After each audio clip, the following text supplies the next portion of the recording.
The alien marketplace was loud, colorful, and full of different smells. But Rylan, a human single father, only cared about one thing. His small daughter Mira, walking beside him with her tiny hands holding a soft toy. Humans were rare on this colony, but everyone knew what they were.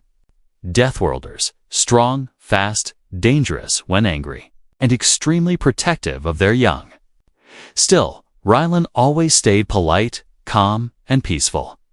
He came here only to buy some warm fruit for Mira because she loved the sweet taste. Mira laughed softly as she pointed at a glowing fruit stand, her little eyes shining with excitement. Rylan smiled and nodded, letting her run a few steps ahead. She wore a small jacket, her hair tied with a red ribbon.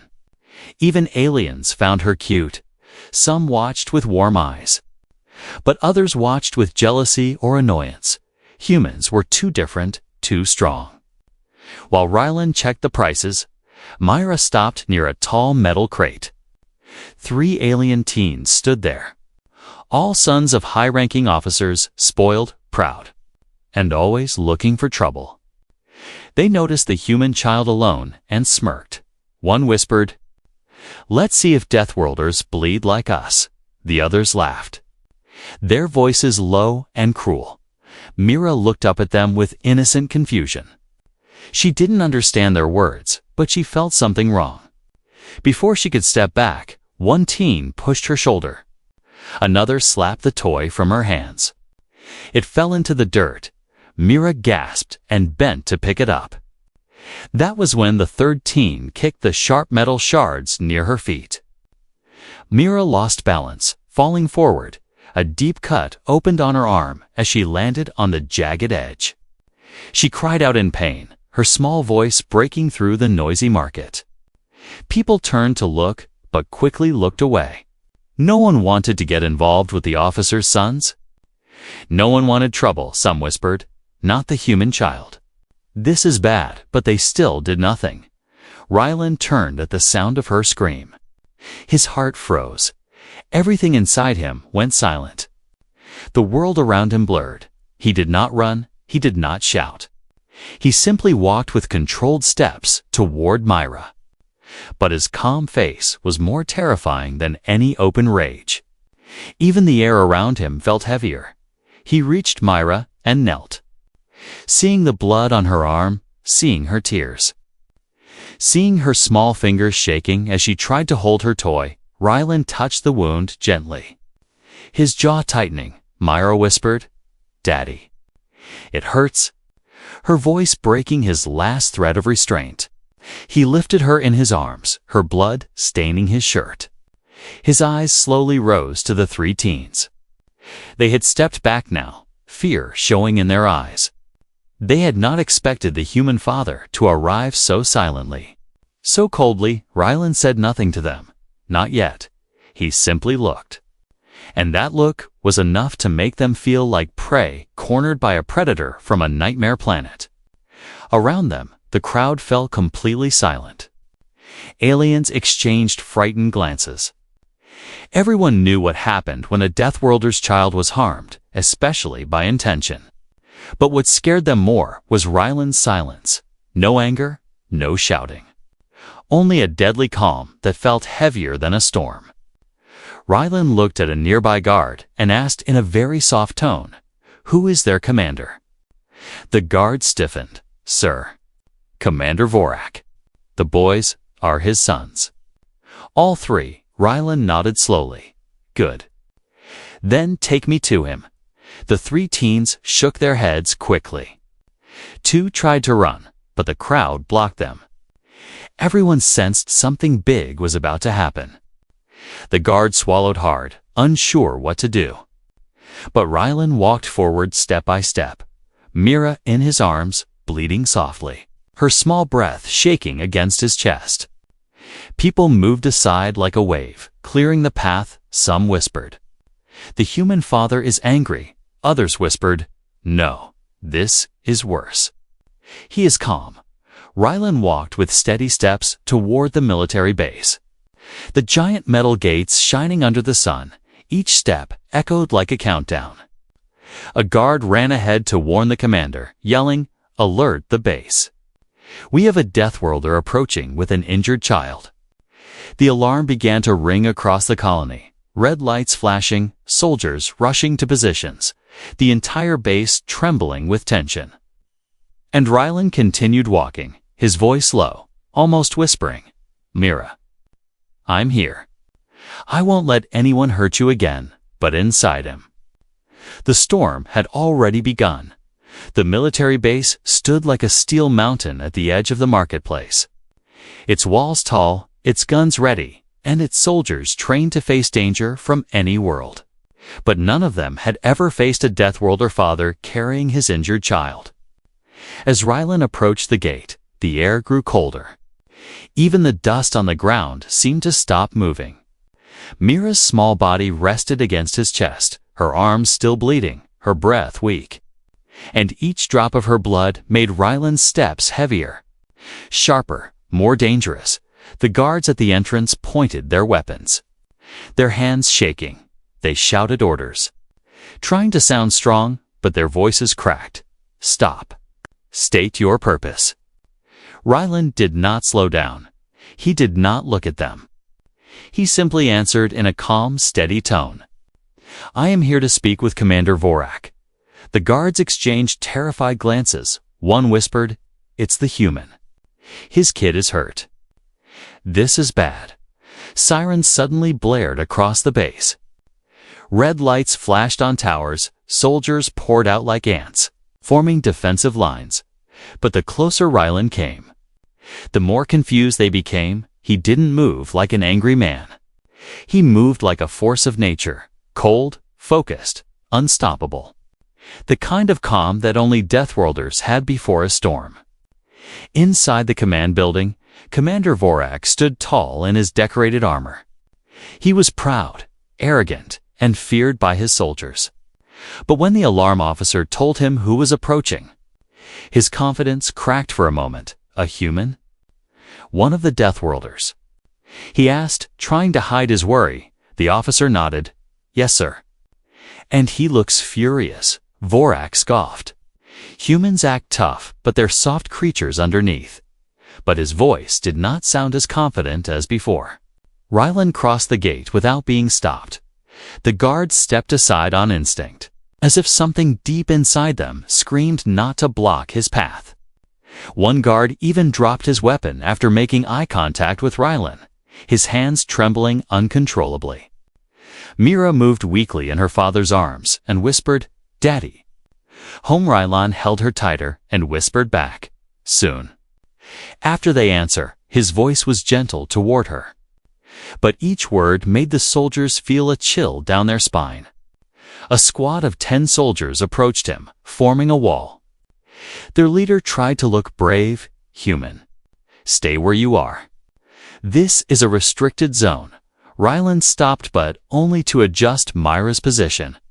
His eyes lifted slowly, and the soldiers felt like a predator had locked onto them. One soldier whispered, "Why does he look so calm?" "That's not normal." Rylan asked softly, "Where is Commander Vorak?" The leader replied, "State the reason first." Rylan's expression didn't change as he tilted Mira slightly, showing the bleeding cut on her arm. "This," he said in a low voice, "was done by 3 of his sons." The soldiers froze. Their leader swallowed hard. "Sir? Are you sure?" Rylan's voice dropped even lower. "I watched the wound form. I heard her scream. I saw the fear in her eyes." "Yes, I am sure." The quiet certainty in his tone terrified them more than any shouting ever could. Inside, Vorak received this report and clenched his jaw. He did not want trouble. He did not want to face the human directly. But he could not lose face in front of his officers. He tightened his armor and marched outside, pretending to be calm, pretending to be in control, pretending not to fear the man who had no fear at all. As Vorak stepped out, the soldiers moved aside to create a path. Rylan stood there, holding Mira, his posture straight, his eyes cold but steady. Vorak looked at the wound. looked at the child, and then forced a smile. Perhaps she fell. Children fall. It's common, he said loudly, trying to sound logical. But Ryland's eyes narrowed dangerously. She did not fall, he replied. She was pushed. The soldiers around felt a wave of tension explode in the air. Mira whimpered softly, and Ryland gently placed his hand on her back, calming her instantly. That simple movement made every soldier realize just how much danger they were in. No creature on this colony defended their child with such deep instinct as a Deathworlder did. Vorak tried to step forward, but the pressure from Ryland's presence made him freeze for a second. He regained himself and said, "If my sons did something wrong, we will investigate. But you are causing a public disturbance." Human Ryland took a slow step closer. And even that single step made soldiers grip their weapons tighter. "Bring them to me," he said quietly. All three Vorak's pride exploded. "You dare demand from me?" "You are just an off-worlder." Ryland raised an eyebrow. "I am a father," he replied. "And you will bring them." The commander opened his mouth to argue. But suddenly, the ground felt heavier, the air thicker. Something ancient and dangerous awakened behind Ryland's calm expression. One soldier whispered, "Sir." "He's going to break." Another whispered, "No." "He already has." "We're too late." And before anyone could react, Ryland took one more step. And every soldier in the line felt their knees weaken. The Deathworlder storm had just reached the base. A strange silence fell across the entire military base. The kind of silence that comes before something dangerous happens. Soldiers stood frozen, weapons ready but hands shaking. They could not understand how one human could make an entire trained unit feel like prey. But they felt it. They felt the pressure that rolled off Ryland like a dark wave each time he breathed. Mira rested tired against his chest, her face pale, her fingers clutching his shirt weakly. The commander, Vorak, felt a sharp sting of fear in his stomach. But he tried to hide it. He lifted his chin high and barked. "Stand firm, soldiers. He's just trying to intimidate us." But none of the soldiers believed his confident act. They all saw something he refused to see. Ryland wasn't trying to intimidate them. He wasn't even angry in the loud sense. He was simply protecting his child. He was doing what any Deathworlder instinct demanded, and that terrified everyone around him. Mira shifted slightly, her voice soft and broken. "Daddy, they hurt me on purpose." Those simple words hit Ryland harder than any weapon could.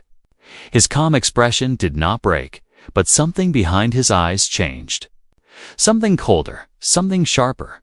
The soldiers closest to him stepped back without thinking, their instincts screaming danger. A medic rushed forward with a scanning device, his hands shaking as he raised it toward Mira. "Permission to scan her wounds?" he asked nervously. Ryland nodded once, not taking his eyes off the commander. The medic scanned the injury and gasped. "Deep cut. Bruised ribs. Defensive marks." "This is not an accident," he reported loudly. The crowd of soldiers murmured, their voices low and tense. "It's true. The girl was attacked. Intentionally." Their whispers spread like fire across the ranks. Vorak's face tightened. He glared at the medic. "You are not authorized to speak." But the medic quickly bowed and moved behind Ryland for safety. Even he felt safer standing near the Deathworlder than near his own commander. Ryland finally spoke, his voice quiet and steady. "Bring the boys who did this." Vorak hesitated, his pride fighting his fear. "There must be a misunderstanding," he said quickly. "My sons would never rile and cut him off with a single sentence. They will speak for themselves." The commander snapped his fingers, ordering 2 guards to bring the teens from inside the base, but the guards didn't move. Instead, they stared at Vorak with pale faces. One whispered, "Sir." "They're hiding." They're refusing to come out. Vorak's eyes widened for a second before he shouted, "Force them out!" Moments later, cries and scuffling noises echoed from inside the building, and the guards dragged out the 3 alien teens. Their faces pale, their bodies trembling. The largest one saw Rylan and immediately dropped to his knees. "We didn't mean to hurt her. We thought she was. We didn't think she would bleed." He screamed in fear. The second teen pointed at the third. It was his idea. "He told us to do it." The third one yelled, "Father said humans are weak. He said they pretend to be strong." Chaos erupted among them, each teen blaming the other. Their voices trembling and rushed. Their lies collapsing faster than they could make new ones. Ryland didn't raise his voice. He didn't step forward. He simply looked at them. And that was enough to make the boys break completely. The smallest one sobbed loudly, "Please don't kill us. Your eyes? They look like an animal's." He cried. Ryland's voice stayed calm. Almost too calm, tell the truth. The largest teen's lips trembled as he spoke. "We did it because Father always said humans shouldn't be here. He said they are nothing." He said. Vorak exploded in rage. "Silence. You disgrace me," he shouted, but his voice was drowned by the gasps of the soldiers around them. The truth spread like fire through the base. The commander, respected and feared for years, had lied, had trained his sons to hate, had used his power to control the people. And now the truth was exposed by frightened children who could not hide behind their father anymore. Rylan adjusted Myra gently, whispering something soft to her. The soldiers watched closely, amazed at how quickly his terrifying presence softened when he touched his daughter. It was like watching a mountain turn into a safe shelter in an instant. Vorak tried to step forward again, but his own soldiers blocked him this time. One soldier said in a low voice, "Sir, we cannot protect you from this. Not from him. Not after what your sons did." Vorak stared in disbelief. He was losing control, losing authority, losing everything in seconds. Rylan finally looked at Vorak directly. And when he spoke, it was like judgment, cold and heavy. "You taught them to hate. But my daughter pays the price." Vorak stepped back instinctively. Unable to hold his ground, the soldiers felt the shift. The balance of power breaking apart around them. And in that moment, they understood one thing clearly. The real storm had just begun. Asterisk. The base felt like it was holding its breath. As if every wall, every light, and every soldier understood that the next few minutes would decide everything. Rylan stood in the middle of the training yard with Mira in his arms. The 3 alien teens kneeling in terror, the soldiers frozen in place, and Commander Vorak trembling behind his own pride. The air around them grew heavier with each second, like invisible weight pressing down from the sky. Rylan finally broke the silence with a quiet, controlled voice. "You have 10 minutes, he said calmly.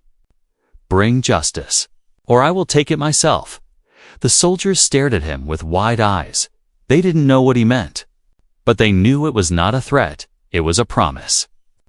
And Deathworlders never made promises lightly. Vorak's face turned red with anger and fear.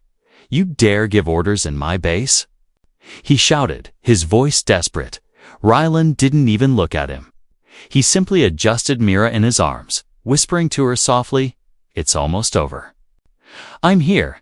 That calm care made many soldiers' chests tighten. How could one man be so gentle and so terrifying at the same time? Vorak, still trying to save face, snapped his fingers at his elite guards. "Contain him. Take the child if necessary." Several soldiers gasped at the command. Taking a Deathworlder's child was suicide. Even speaking of it was madness. 2 elite guards hesitated, but stepped forward because they feared the commander more than the human. They moved closer, holding stun batons, trying to look confident. But Rylan did not move. He didn't even blink. His eyes simply followed their hands, their feet, their breath patterns. He could read their intent like open pages in a book. When one reached out toward Mira's shoulder, Rylan shifted just one step to the left. And the world changed. The nearest soldier felt a sharp pressure on his wrist, and before he understood what happened. His baton was on the ground, his hand numb. The second soldier swung. But Rylan caught the baton calmly between two fingers. Like catching a pencil, then tapped the soldier's chest lightly. The guard flew backwards several meters, landing hard but alive. The soldiers watching whispered in terror, "He's not even fighting. He's just moving." Another whispered, "His body reacts faster than our eyes can see." Vorak felt the fear rise like a burning fire inside him. He shouted, "All units, restrain him." Dozens of soldiers surrounded Rylan, forming a tight circle, their weapons glowing, ready to fire. Rylan didn't raise his hands, didn't protect himself. He only wrapped one arm gently around Mira. Then the first soldier lunged. Rylan stepped sideways, and the soldier crashed into another. Two more attacked. But Rylan didn't respond with punches. He simply pushed them slightly in the right places. The soldiers lost balance, stumbled, dropped weapons. It looked unreal. Like Rylan was fighting with air. With no effort, only calm precision, every movement perfectly placed. For the watching crowd outside the base walls, it was like witnessing a legend come alive. Whispers spread quickly. The human isn't killing them. He's sparing them.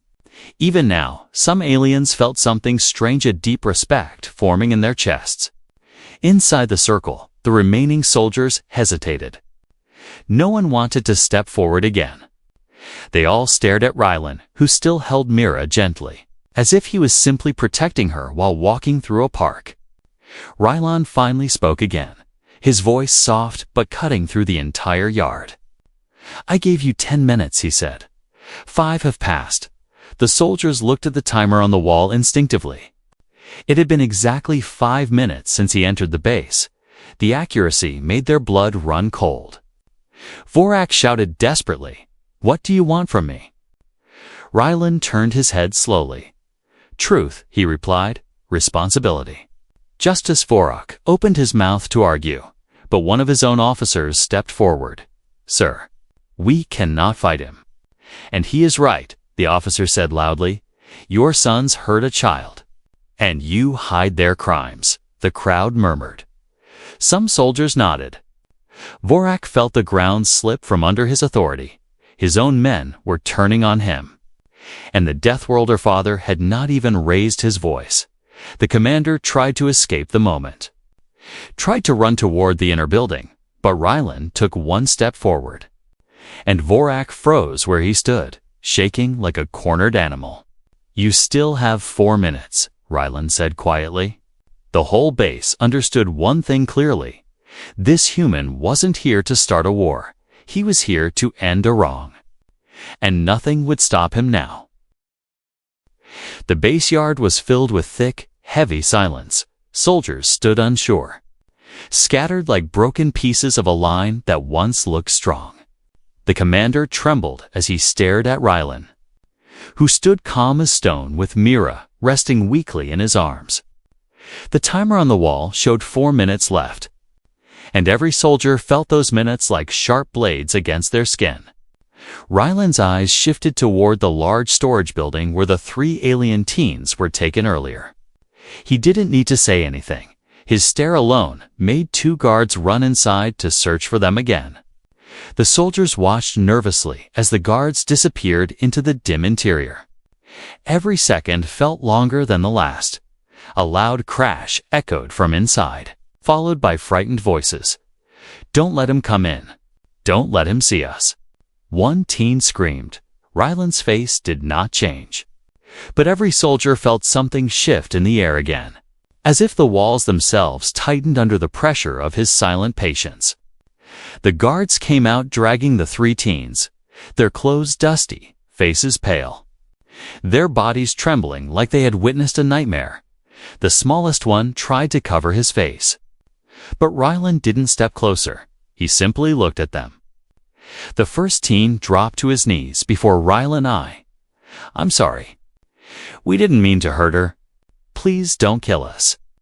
He cried loudly, his voice breaking. The second teen pointed at the ground. It was just a joke. A stupid joke. We didn't know humans were fragile. Rylan's voice came out calm and cold. She is not fragile. The soldier shivered at the tone. It wasn't anger. It was truth, sharp and heavy. The third teen began to talk fast, words pouring out like water from a broken pipe. Father told us humans pretend to be strong. He said they act brave to hide their weakness. We just wanted to scare her. Myra whimpered softly, her voice small. Daddy. They laughed. When I fell, Rylan placed his hand gently on her back.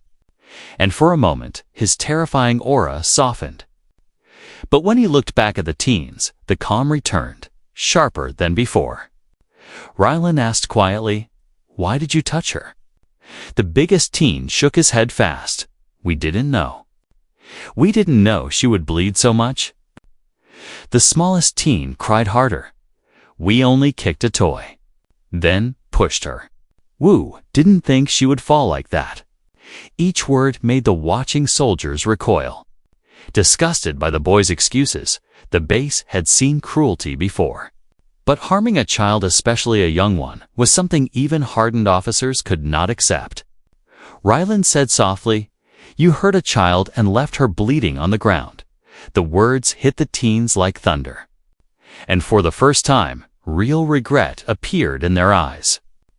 Not because they understood the harm, but because they feared the consequences. Before anyone else could speak, Vorak shouted, Enough. They said they didn't mean it. You have your answer, human. Leave my base now. His desperate voice cracked as he tried to regain control, but no one backed him. Not even his own guards. The officer who stood beside Vorak earlier stepped forward again. Sir, this is not something we can ignore, he said firmly. Your sons attacked a child. And you hid the truth? The officer's voice grew stronger. If this were any other alien species child, you would order immediate punishment. Vorak glared at him with burning rage. You dare speak against me? But the officer didn't move back. Instead, he pointed at Rylan. Look at him, sir, he said loudly. He has not killed. He has not harmed anyone. But you command us to attack a father protecting his child. Several soldiers nodded slowly. Some whispered, The human is more honorable than our own commander. Another said, and stronger, and calmer. Vorak's face twisted with frustration, sweat forming on his forehead. You all silence. I am your commander. He shouted, but authority no longer flowed from his voice. Only fear. Rylan took one step toward the teens, and every soldier stiffened instantly. But he didn't reach for them, didn't touch them. He simply asked, Do you understand what you did? The boys nodded fast. Yes, yes. We will accept any punishment. Please. Just don't let him hurt us. The smallest one begged the soldiers.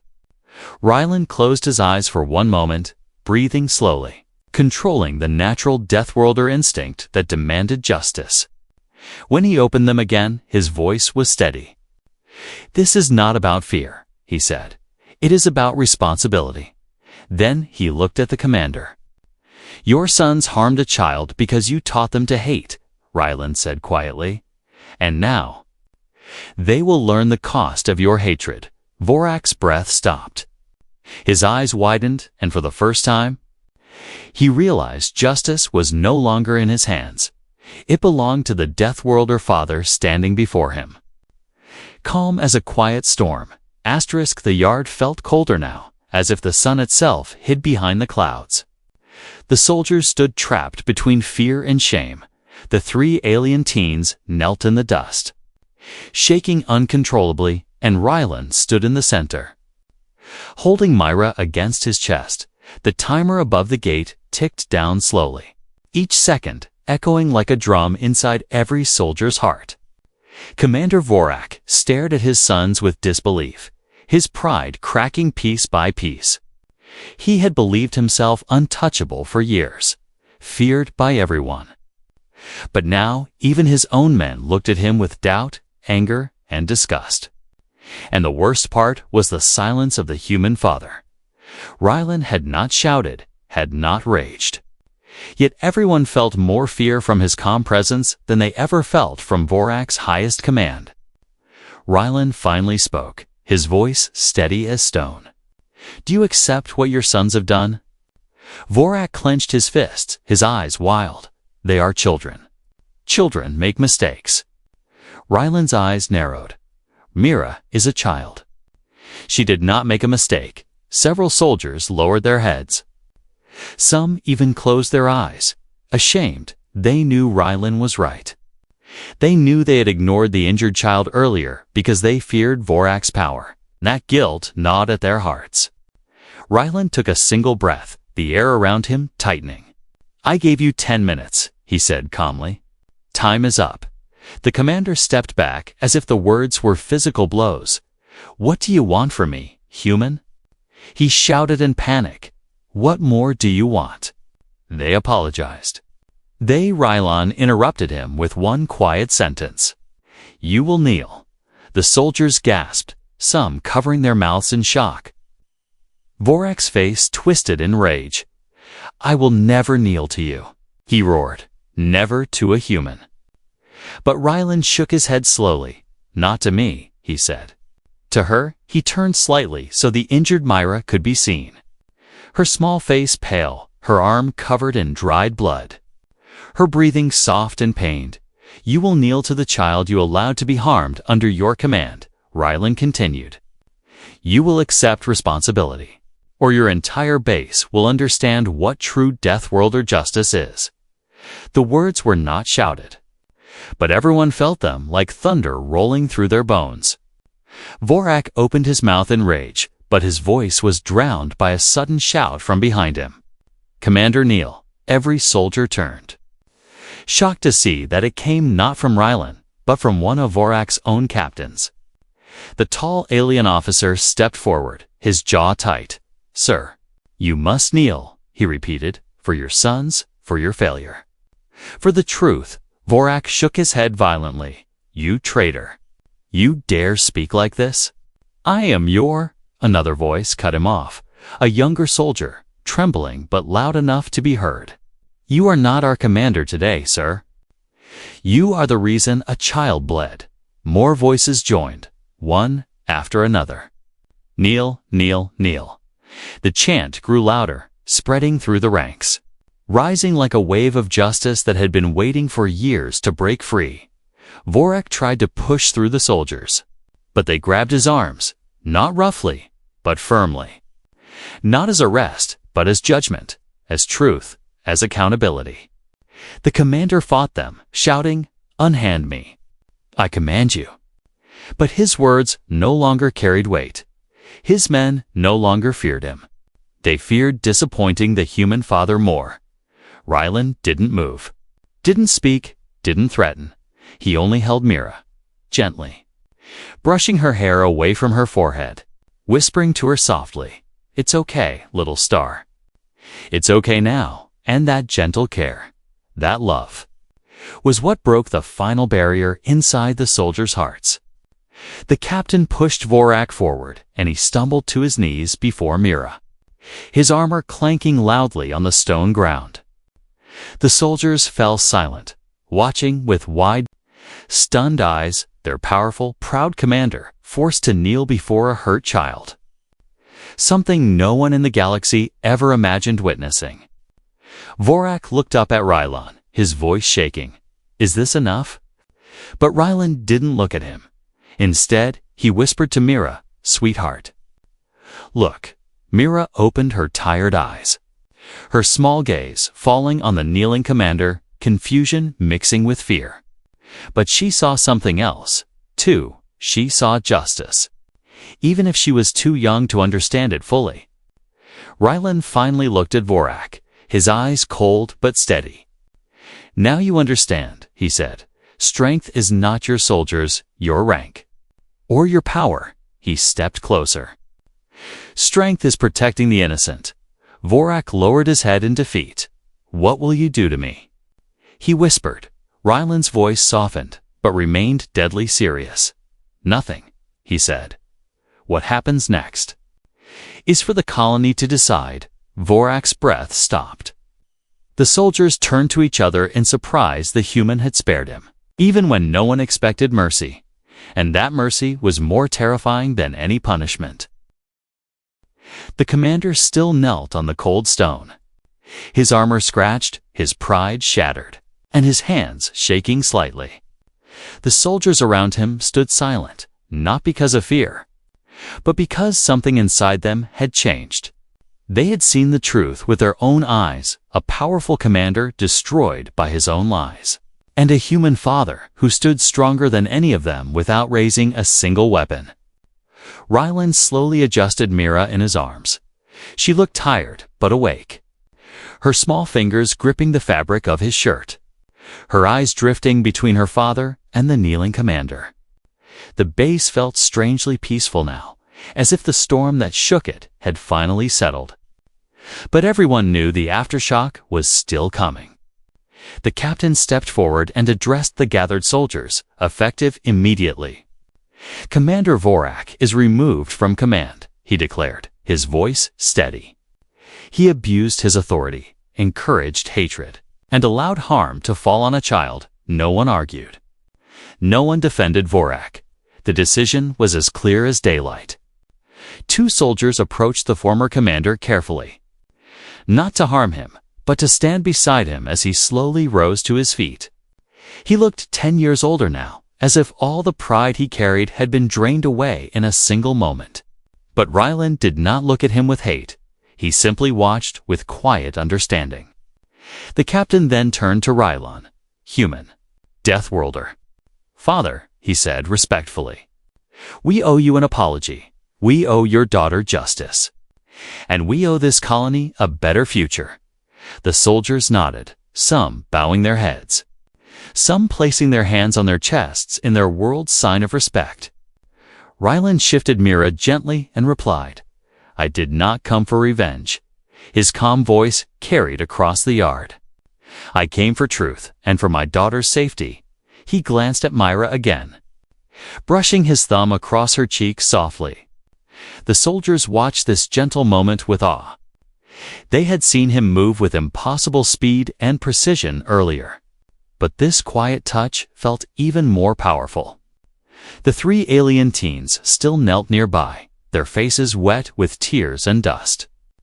They looked at Rylan with a mixture of guilt and fear, but mostly regret. One of them whispered, "We're sorry." "We really are." Another added, "We didn't understand. We didn't think." Their words cracked as they spoke. Rylan stepped closer, and all three teens flinched, expecting punishment, but instead he simply asked, "Will you change?" His voice soft but firm. The biggest teen nodded quickly. "Yes, yes, we will. We swear it." The second one whispered, "We didn't know humans. We didn't know Deathworlders. We didn't know kindness." Rylan exhaled slowly. "Then learn," he said quietly. "Learn respect. Learn empathy. Learn to protect, not harm." The teens nodded fast, and many soldiers murmured in agreement, feeling something new rising inside the base, a sense of unity they had never felt before. The captain stepped forward again. "Human," he said, "we want to offer Mira a medical escort, personal guards, and priority treatment." But Rylan shook his head gently. "Guard her because she is a child," he said, "not because she is mine." The captain lowered his head respectfully. "We understand they brought a medical stretcher for Mira, but she refused, reaching for her father. Daddy, don't leave me," she whispered. Rylan smiled softly. "I'm not leaving you, little star," he said. And he carried her himself toward the medical wing. The soldiers parted like a respectful wave, each one lowering their head as the father and daughter passed. News of what happened spread across the colony within minutes. Civilians gathered at the base entrance, whispering about the human who faced an entire base alone to protect his daughter. Some aliens brought gifts, small toys, fruit, healing flowers, and placed them near the medical building's entrance as a gesture of apology. Inside, the alien doctors worked carefully on Mira's wounds, their hands steady but their hearts beating fast with fear of making a mistake. But Mira smiled at them shyly. And one doctor whispered, "She's brave." "She's very brave," Rylan nodded. "She gets it from her mother," he said softly, though the pain in his eyes showed he carried that memory alone now. When Mira finally fell asleep after the treatment, Rylan stepped outside for a moment, only to find the entire base waiting quietly. The captain approached him with a small silver badge. "This is a symbol of honor," he said, "given only to those who protect others even at great risk." Rylan looked at the badge but did not take it. "I don't need symbols," he said gently. "I need a safe place for my daughter." The captain nodded. "Then we will make this colony safer," he said firmly, "for all children." Human or alien, the soldiers around nodded. And for the first time, they didn't see Rylan as a threat. They saw him as a guardian, a father, a symbol of strength and mercy. As the sun set behind the tall walls, Mira slept peacefully inside. And the colony realized something important. They had witnessed a storm, but learned from the calm that followed. A human father had changed everything. Not with violence, but with love powerful enough to shake an entire world.